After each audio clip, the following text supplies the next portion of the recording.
So appreciated the emphasis yesterday on the image of God being fundamentally a matter of status as opposed to a matter of function. Dr. Mitchell, I think, was very clear about that, the Enlightenment model that sought to define human persons in terms of their ability to perform certain non-negotiable functions, I think leaves the issue of personhood to be a degreed property. And as I think in some cases we have baptized the image of God in those functional terms.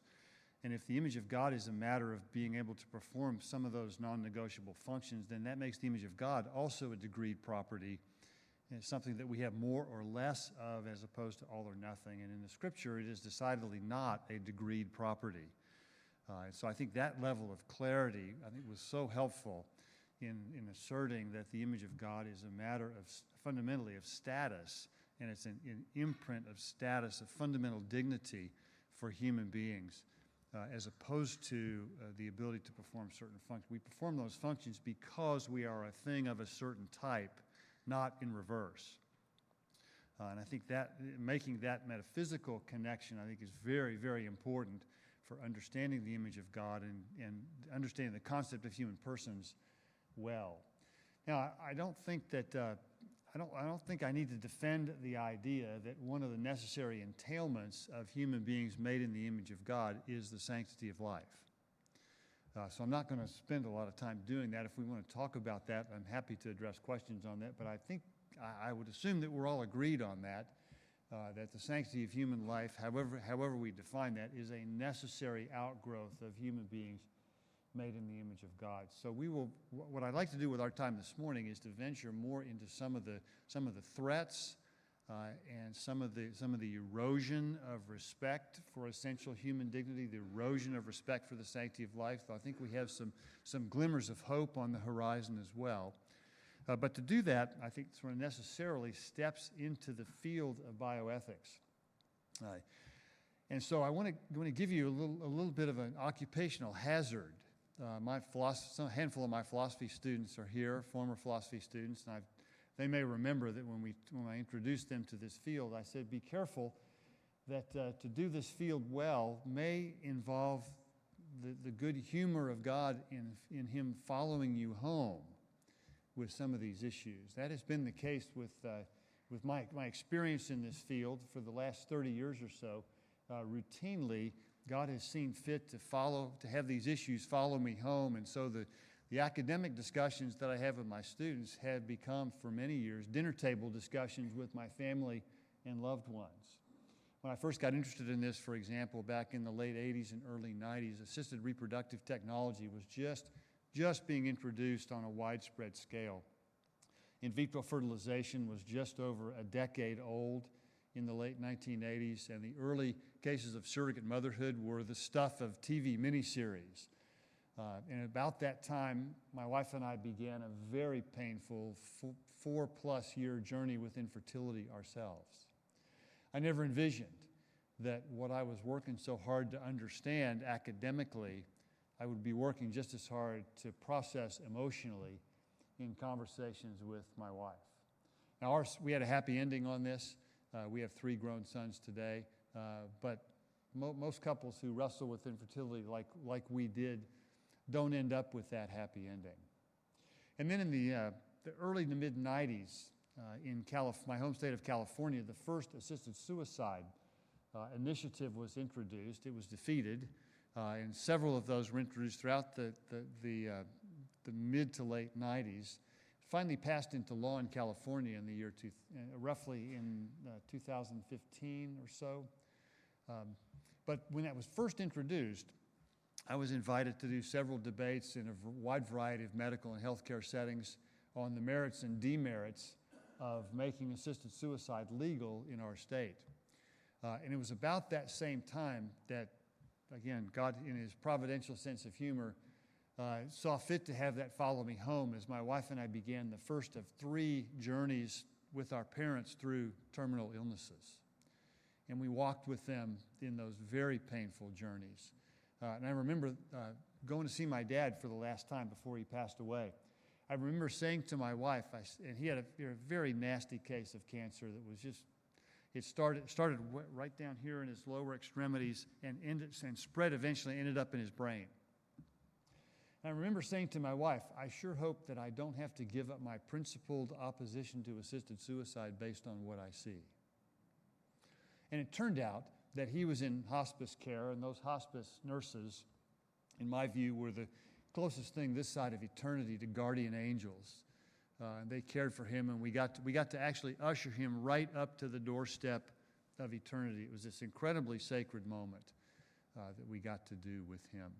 And then around the year early 2000s, when the Human Genome Project was first finalized, I never imagined that something as academic as that would follow me home so quickly. But after that was finalized, one of the first diagnostic tests that came out of that was the test for the genetic links, the BRCA1 and 2, which would indicate to women that they would have roughly an 80 to 85% likelihood of developing breast cancer at some point in their lives. And my wife, every woman in my wife's extended family, except for her sister, has had breast cancer. And so when that diagnostic test came out, I suggested to my wife that she not waste her time with that because her history was so clear. In retrospect, that probably was not some of my best considered advice to her. But she waited 3 years before she found the courage to take that test. And then when the result came back positive, she waited another 3 years before she had the courage to actually decide what to do about it. And it made me recognize that maybe we were making all this genetic information available to people that maybe people didn't actually want to know all of this. And it turned out once she decided to go and have the test, or to have the preventive treatment done, she found a lump in her breast. And the treatment and the preventive treatment turned out to be almost exactly the same. But it struck me that maybe we were giving a genetic revolution and nobody was going to come. And we may not want to know all those things that medicine and science are making available to us. So I guess just as an introductory warning, before you delve into this field a little more deeply, be careful that it doesn't follow you home. That's why I'm taking up the prosperity gospel next. Maybe that will follow me home. Now, there we go. What I want to address just for a few minutes this morning, we'll leave some time for questions, is I think there is hope on the horizon.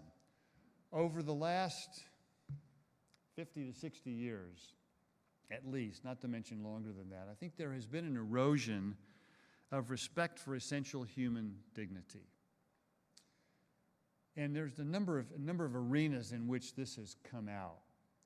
The first of these is at the beginning of life, and although I think there is hope on the horizon, we'll talk about that in just a moment, but there are still roughly 1 million plus abortions being done every year, and that has remained roughly constant since Roe v. Wade was passed in 1973. Although I think it is, if the leak of the majority opinion is even remotely close to what we'll see in June, I think it is likely, that Roe v. Wade will be overturned. Now, I've gotten a bit of amusement over listening to both sides react to the leak of that presumed majority opinion, because on the pro-choice side, you would think that the sky is falling. And on the pro-life side, you would think that the battle is over.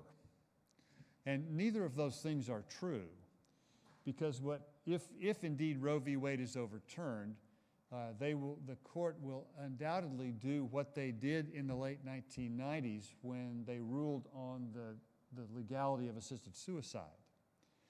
In fact, what they did there, if you'll remember, is that they did not rule one way or another.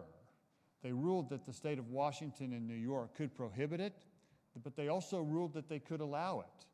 And they kicked it back to the states to legislate it based on the will of their voters, which is sort of what we do in democracies. Now, I think what the court will do here is return this back to the states. My home state of California has already declared that they're going to be a pro-choice sanctuary state, and I'm not sure anybody knows exactly what that quite means yet. And there are a number of, roughly half the states have already begun drafting significant restrictions on abortion to be provided in their state. The other half will likely legalize it in some form. And there will probably be some states that will have some nuance, that it will remain legal but with certain restrictions that would previously have been ruled unconstitutional.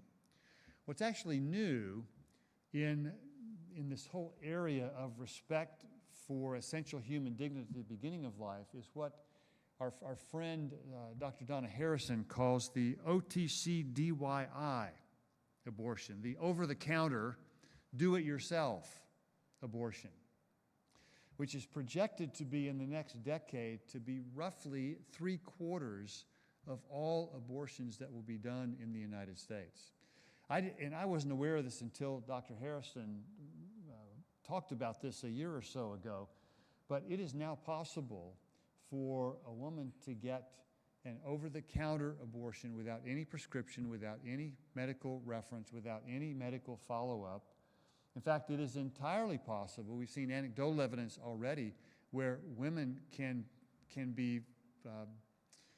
take the abortion pill without their knowledge, where a boyfriend, for example, who wants her to have the abortion will actually, there have been several anecdotal events where it's been slipped into her drink. And she has started the abortive process without really knowing what's going on.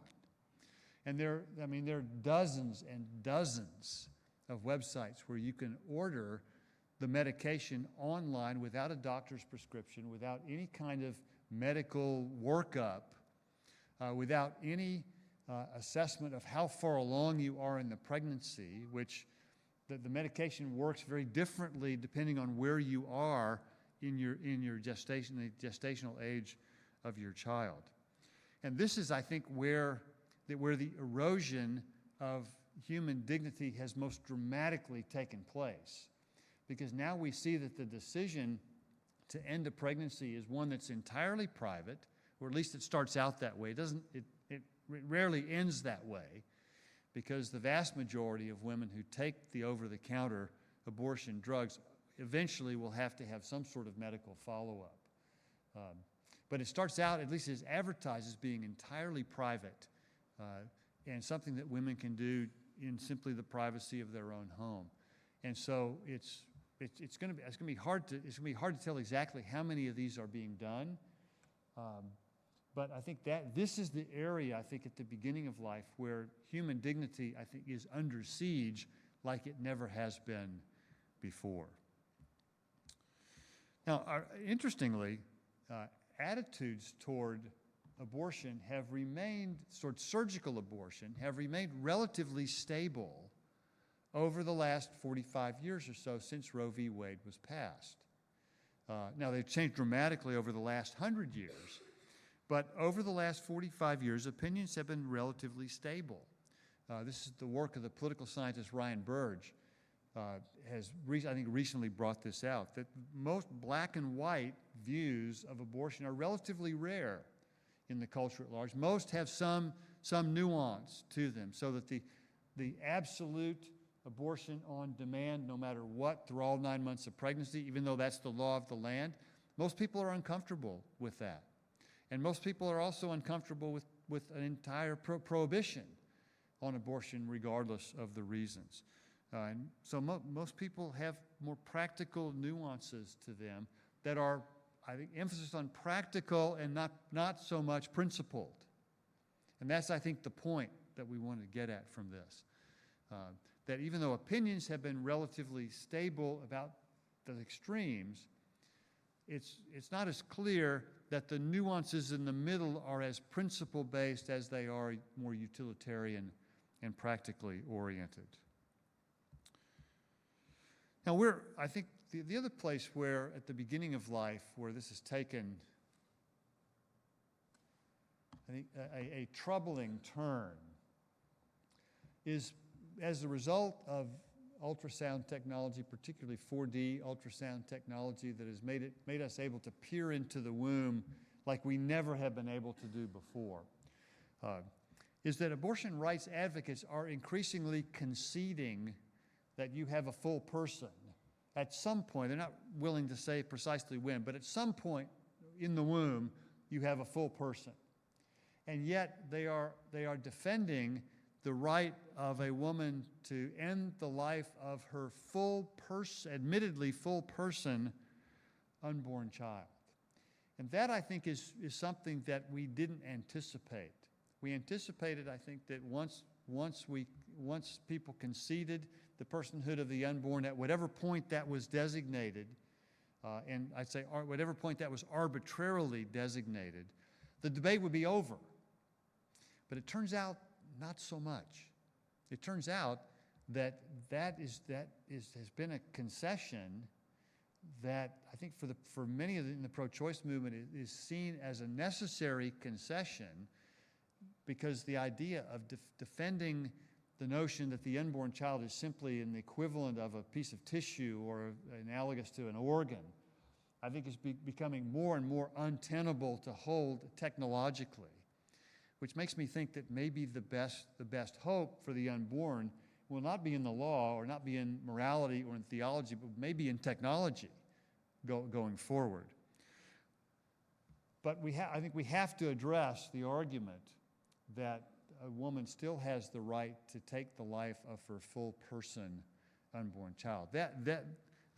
This area, and I think the over-the-counter do-it-yourself abortion, are the areas today where the notion of human beings made in the image of God with essential dignity is most under siege today. And so at the beginning of life, there's this good news and bad news that we're trying to balance. I think Roe v. Wade being overturned is genuinely good news, and I don't want to underestimate the educational value that will have culturally going forward, because I think when Roe v. Wade was passed, its primary benefit to the pro-choice movement was the way it educated people to the legitimacy of abortion.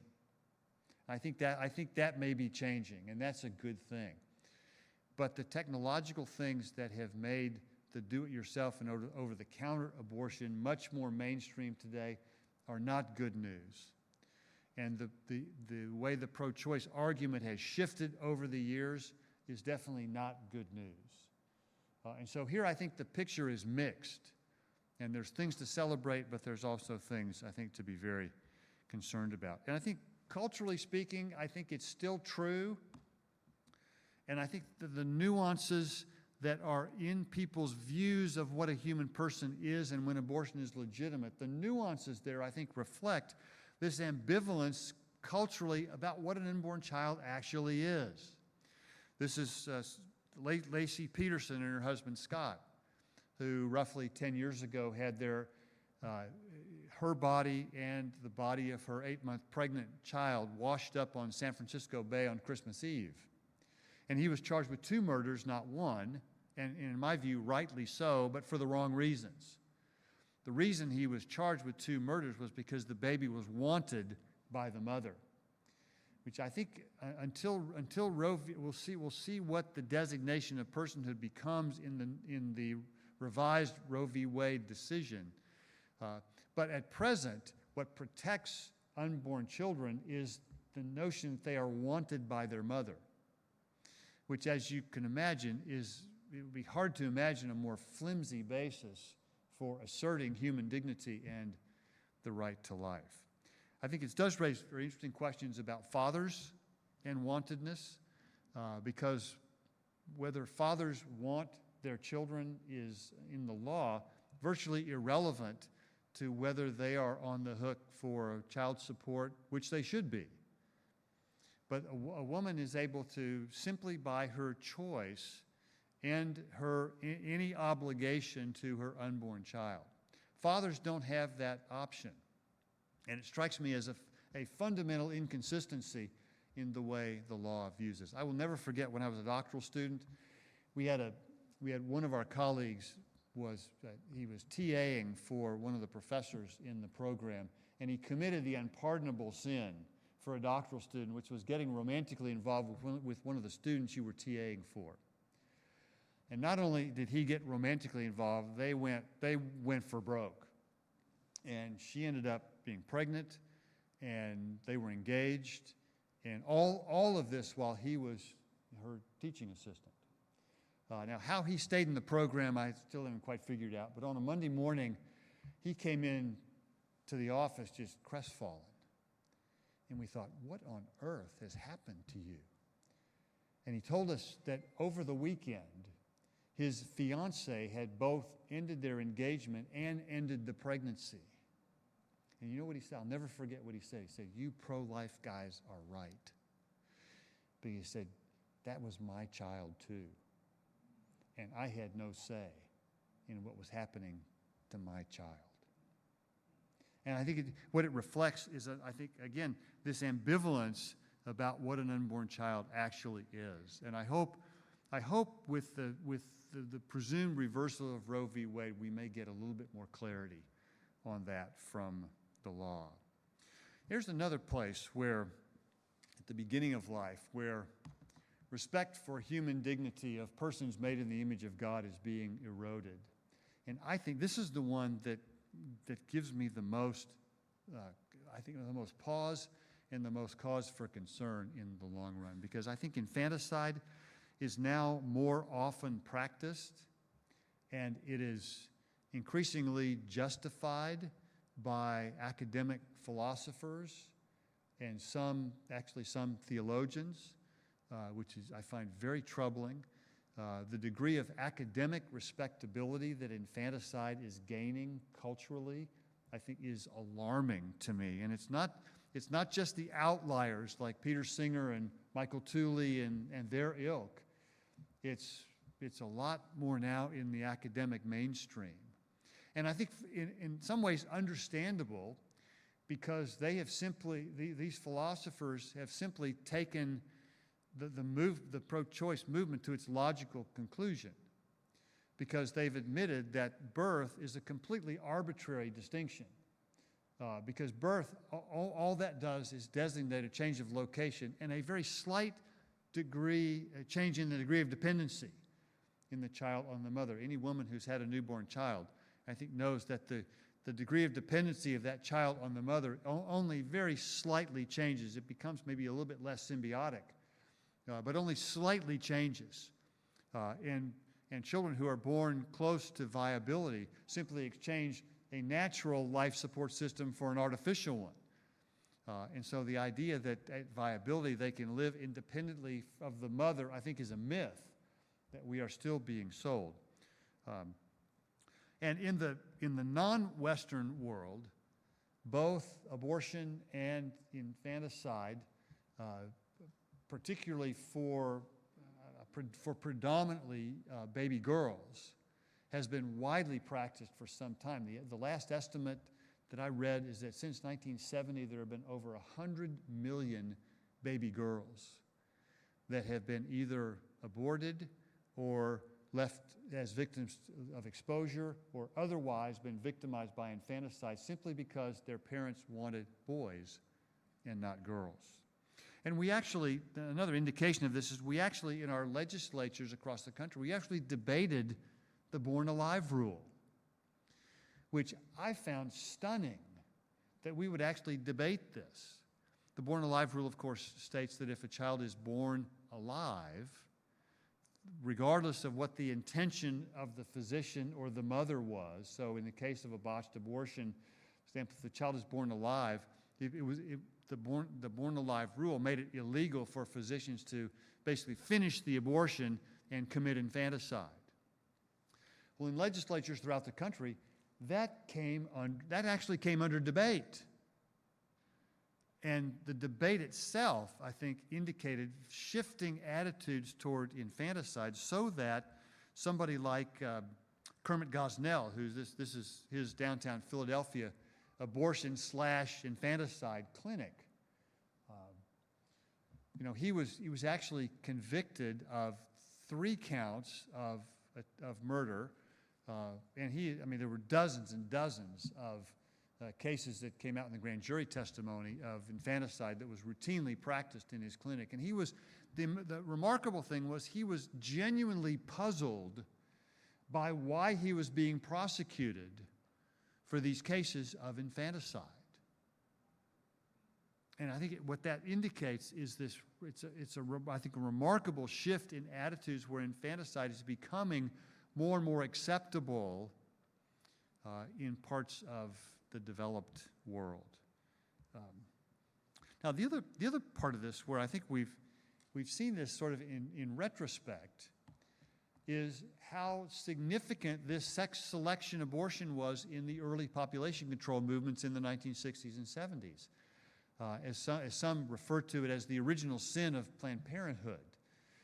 And the Ford Foundation, the Rockefeller Foundation, and other foundations that were significantly involved in the population growth movement in the developing world in the 60s and 70s, when we were supposedly going to have the population bomb that was going to be the demographic thing that sunk our cultures, which has turned out incredibly not to be true. But sex selection abortion was widely practiced in the developing world so that families that had a preference for boys, as they overwhelmingly did in the developing world, wouldn't keep trying and trying and trying until they get a boy. They could continue to try, but they wouldn't increase the size of their families because sex selection abortion was available. And if that failed, infanticide was more routinely practiced so that they could get the boy that they wanted without increasing their population to dangerous levels. And the Danish demographer Mara Vistendal documents all of this superbly in her book entitled Unnatural Selection. If you're not familiar with that, I'd strongly encourage you to look at that. It's a stark case of how sex selection abortion has been with us easily since the 1960s and 70s, practiced on a widespread scale. And here, the assault on essential human dignity was gender-based. And I think that I think is also a part of the dirty little secret of the abortion industry in the West today. Now, just one more area at the beginning of life. Embryos today are simply regarded by the vast majority of people as clumps of cells or bags of marbles, as some have put it, denying essential human dignity to persons at this very early stage of maturity. I think for most people it's just counterintuitive to think that something that you have to look at under a microscope might have the same status as a newborn or a toddler or an adolescent. And I think this is the one area where I think the pro-life movement needs work in its public relations department, because there are lots of poster children, poster men and women for using the stem cells from aborted fetuses to treat diseases.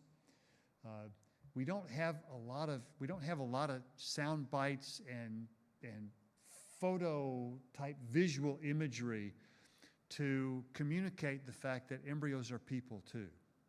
And embryos are deserving of full respect because they have all the capacities that they will ever need right from the point of conception forward.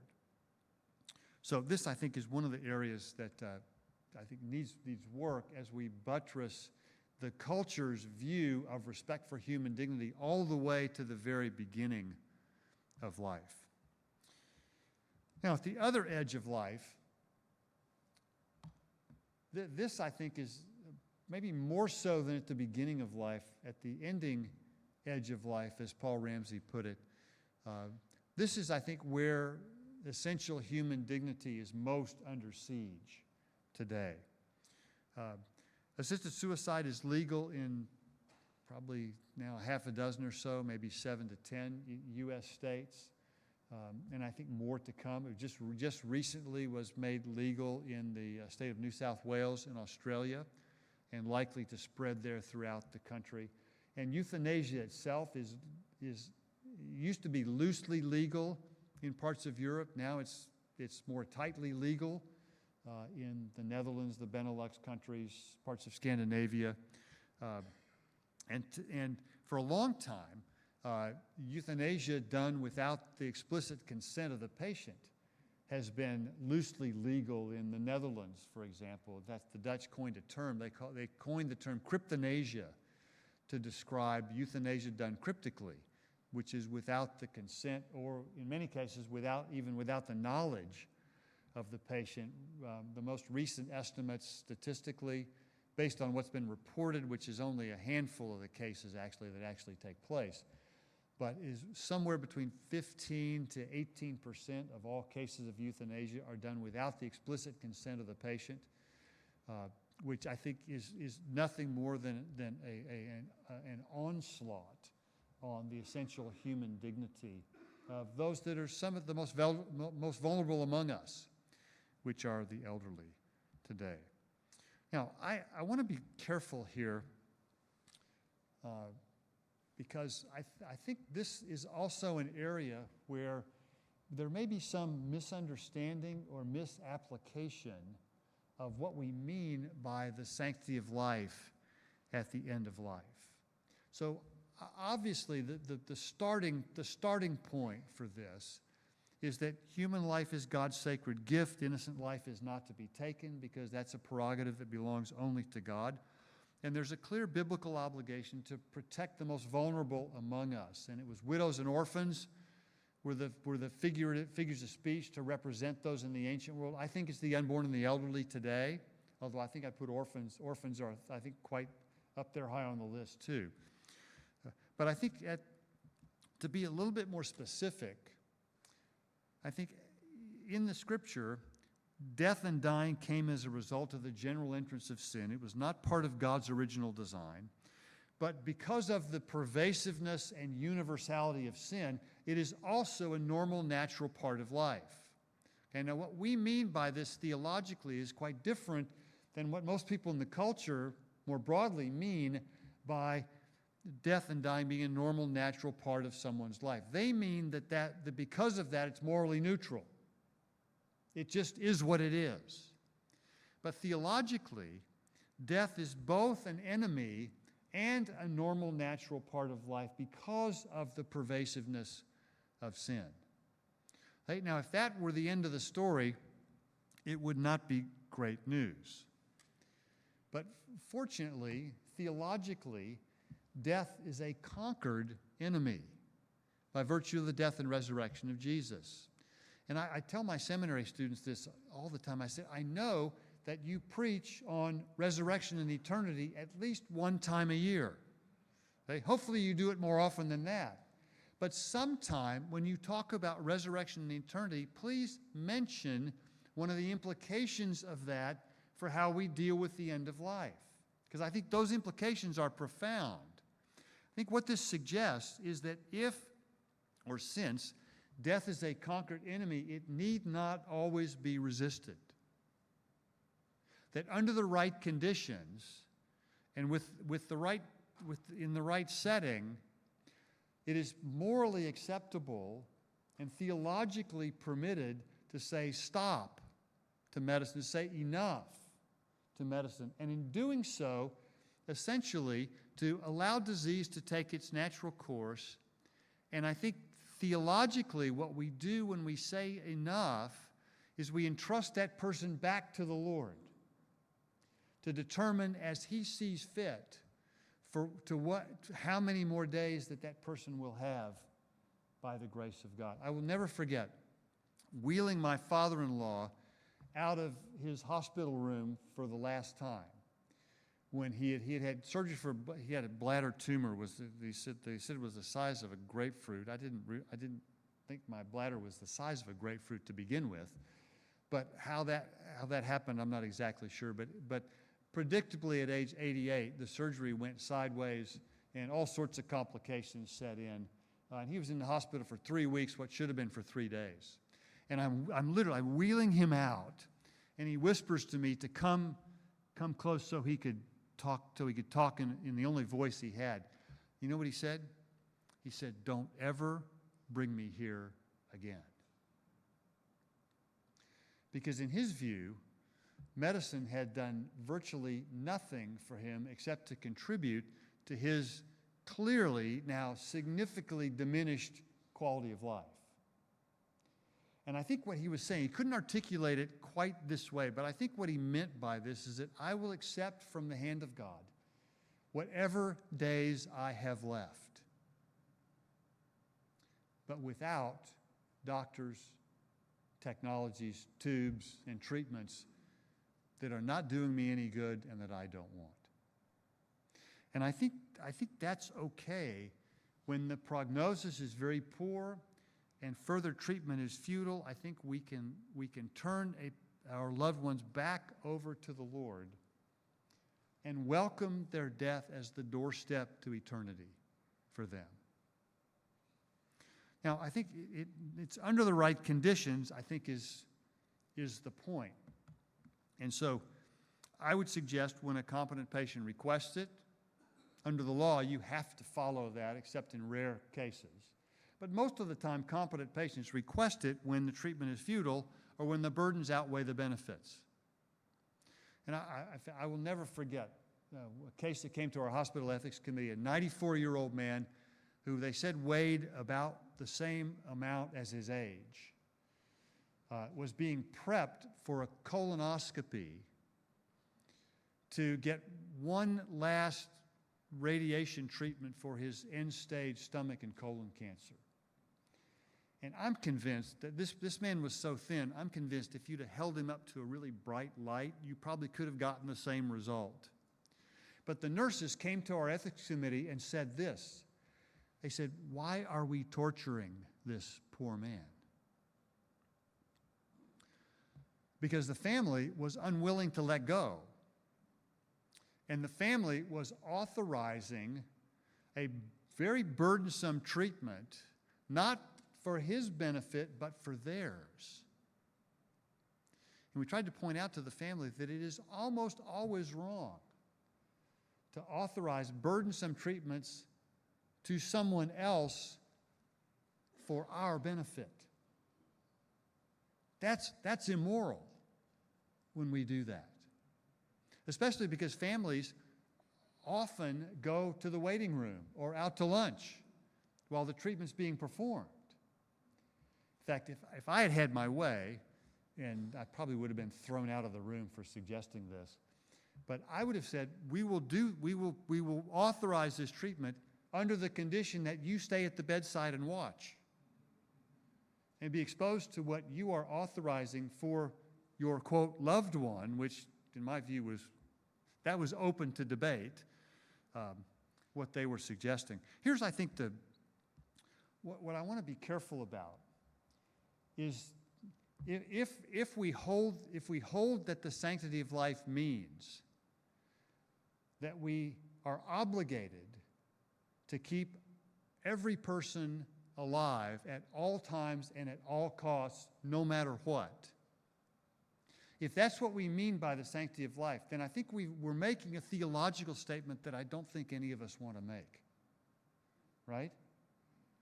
That theological statement is that if we are obligated to keep everybody alive at all times and all costs, then what we are saying is theologically, earthly life is the highest good, right? Which we know theologically that's not true, right? I mean, Augustine was right, wasn't he? When he said our highest good is our eternal fellowship with God. And I've often been tempted. I've never done it. I will someday, probably with somebody who I know really well, but I've often been tempted to say to believing families, do you really believe all this stuff about resurrection and eternity that you say you believe? Because it sure doesn't look like it from the way you are holding on to earthly life. Now, I get it that families don't want to let go, and doctors don't help us in many cases because doctors are processing the patient's decline while at the same time giving hope and upbeat news as best they can to the families. And so when doctors shift gears quickly and say, well, there's nothing more we can do, or I'm recommending hospice care, the families are wondering, well, what on earth changed here? And it's not hard to envision why they dig in their heels like that. But I think to suggest that that removing life support is playing God, I think is not necessarily true. In fact, I think it may be more playing God to extend life and to delay someone's homecoming as much as it would be to say stop to medicine. It would be playing God if turning off life support was indeed killing your loved one. Okay? But I think what we are doing there is simply we are allowing disease to take its natural course, and the cause of death is not the intentional intervention of the physician or nurse or the individual who's been equipped to do that. The cause of death is actually the underlying disease or condition. And I think that holds as well in the case of providing medically provided nutrition and hydration. I think the Supreme Court got that right when they saw that as genuine medical treatment that requires medical technology, licensed physicians, licensed medical facilities in order to perform those. I don't think it violates the sanctity of life necessarily, because I don't want to make that theological statement that earthly life is the highest good. I don't think it necessarily minimizes the fact that we are waiting for miracles. I've had people push back on this and say, well, don't you believe that God can work miracles? And I say, well, yes, I do, but I've never said it, but I'm going to someday. I said, if we're going to hope for a miracle, then let's go for broke and turn off everything. Because last time I looked, God did not need medicine to work miracles. But that's not what families want. Families want medically assisted miracles where they have some modicum of control over what takes place. And I don't think this is necessarily minimizing suffering being redemptive. I think that as I read the New Testament, the suffering that we endure, the trials that we endure, form and shape our character in our earthly life. And I think once we meet the Lord face to face, our character will be pristine. We will be like Him in our character. Okay? And I think there's some suffering that is so close to the end of life that it's difficult for me to see how that has much redemptive value. So I would suggest that a responsible, thoughtful saying of stop to medicine under the right conditions is not necessarily inconsistent with our holding to a very rigorous view of the sanctity of life. Okay? Now, one other area that I'll mention just really briefly, and that is the area of eugenics. And I think it is back. I've told my students for years and years that designer children would probably not be a thing in our lifetime. Turns out I was wrong. I was really wrong about that, because with some of these gene splicing and CRISPR technologies, that is technologically on the horizon now. We're just sort of waiting for someone to actually do it and have government sanction to do that. But I think what makes eugenics, I think, such an assault on essential human dignity of those made in the image of God is how we view genetic testing today. I think the Nazi analogy, I think, has come back. How the Nazis viewed human beings was they made a distinction between a person and a human being. Jews were human beings, but not persons. The elderly were human beings, but not persons. The genetically abnormal, genetically challenged were human beings, but not persons. And that distinction, I think, is now fairly widespread in our academic circles, and definitely affects how we view genetic abnormalities. And where it's impacted us, I think, most significantly is the way we view genetic testing today. Talk to any couple who's had genetic testing and got bad news back. they will almost universally tell you that their physician and nurses presume that they will end the pregnancy. My neighbor had 2 healthy children, 3rd child with Down syndrome. And they talked about how the pressure that they got, not just the presumption, but the pressure that they got to end that pregnancy. And it's the burden of proof shifts, because with a normal pregnancy, if somebody wants to end that, we say, well, how come?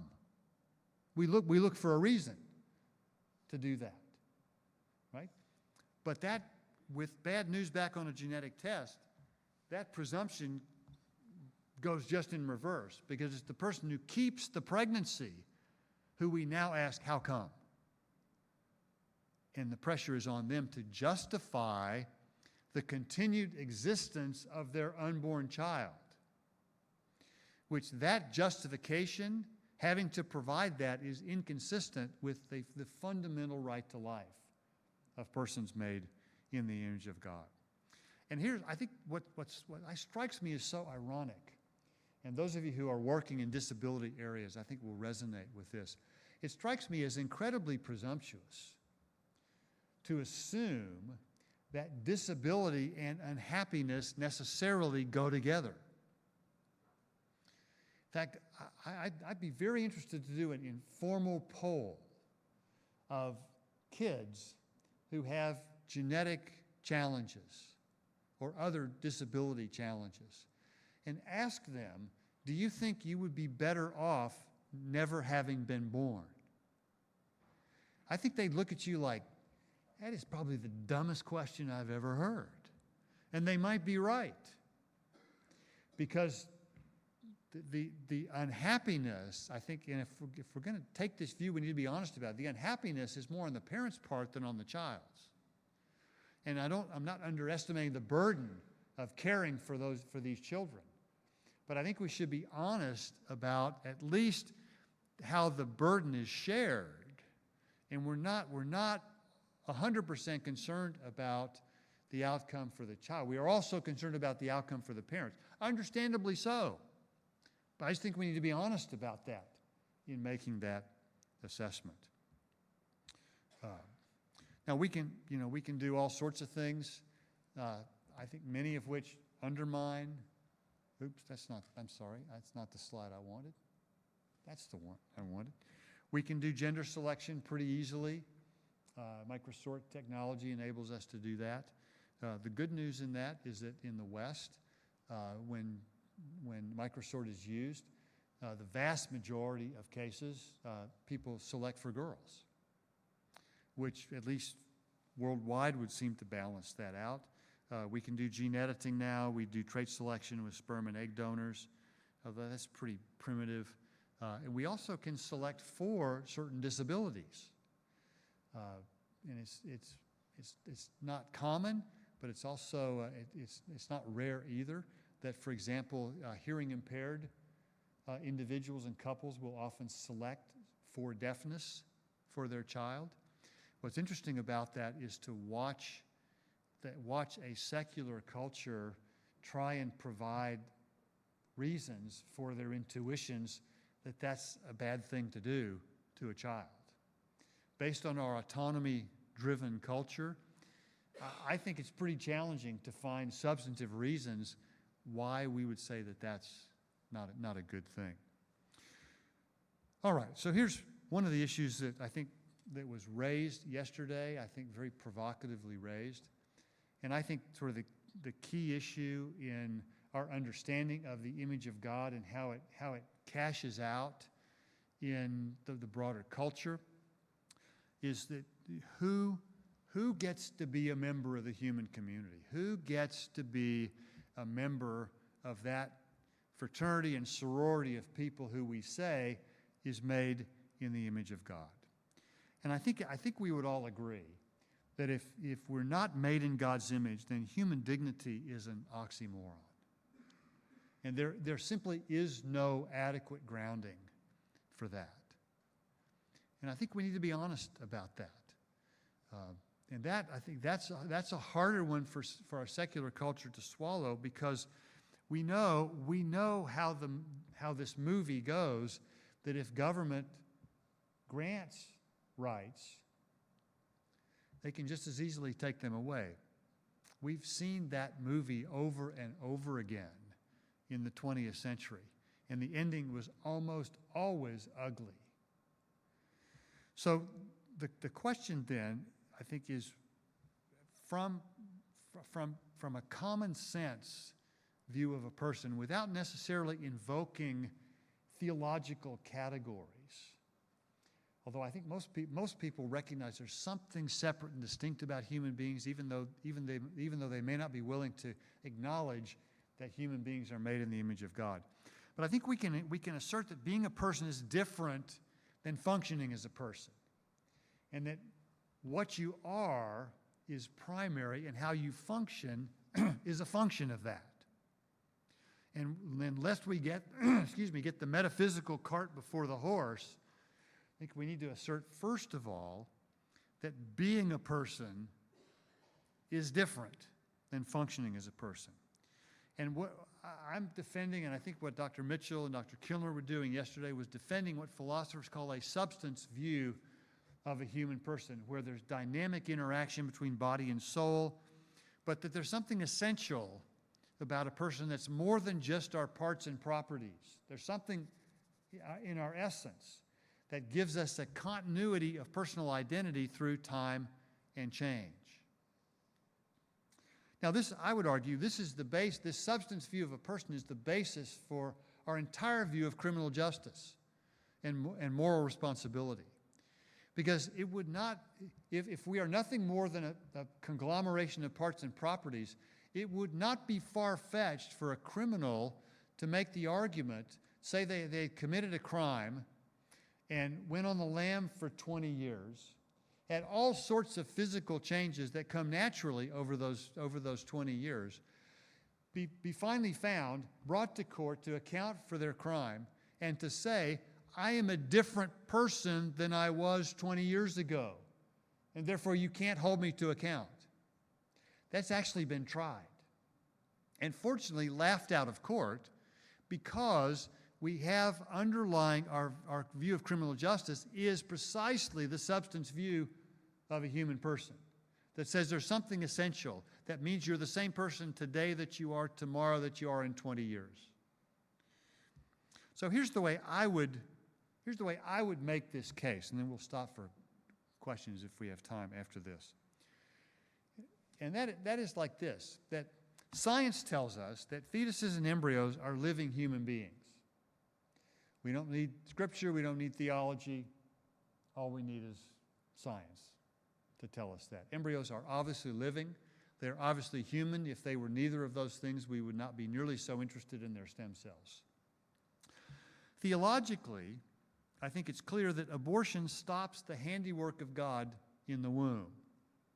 It seems to me Psalm 139 talks very graphically about how we are knit together in our mother's womb by our sovereign providential God. And abortion, regardless of what else it does, this is sort of a takeoff on the idea of abortion stops a beating heart, but abortion stops the handiwork of God in the womb. And for the believer who takes Scripture seriously, it seems to me that's enough. We don't need to make the further case that abortion is killing a living human person. But I think we can make that case because there's no morally or metaphysically relevant dividing point or decisive moment along that continuum from pregnancy to birth where you could say one day before you have a person and the day after, or you don't have a person the next day after you do. I don't think there's any point that's not arbitrary, and none of those dividing lines make any necessary ontological commentary on what an unborn child actually is. And if we assume here that being a person is not the same as functioning as a person, I think we get the metaphysical order of that correct.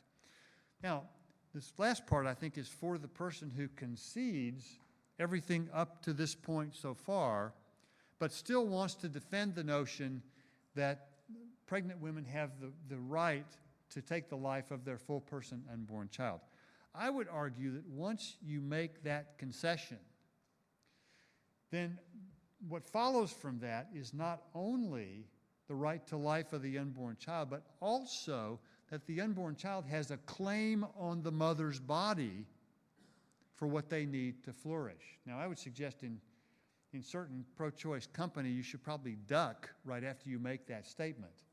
But I think it fits because, say, if you say we've got a couple with very young children, and they decide that they've just had enough, that the demands and stresses of raising these two young, say they have a 2-year-old and a newborn, are just getting to be too much, and they're going on vacation to get a break, and they're going, let's say they're going from Fort Worth, Texas to Hawaii for a week.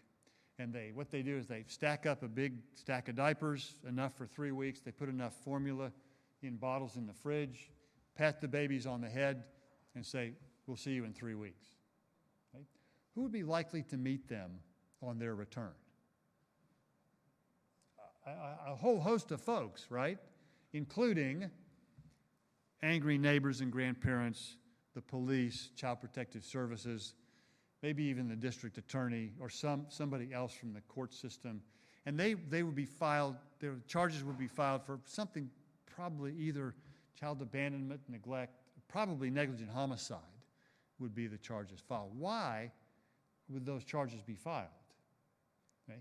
Because the children have a right to what the parents are obligated to provide so that the children can survive and flourish. Okay? And if that's true outside the womb, why would that also not be true inside the womb? It seems like we have a case to be made, at least a prima facie case, that the unborn child has a claim on the mother's body.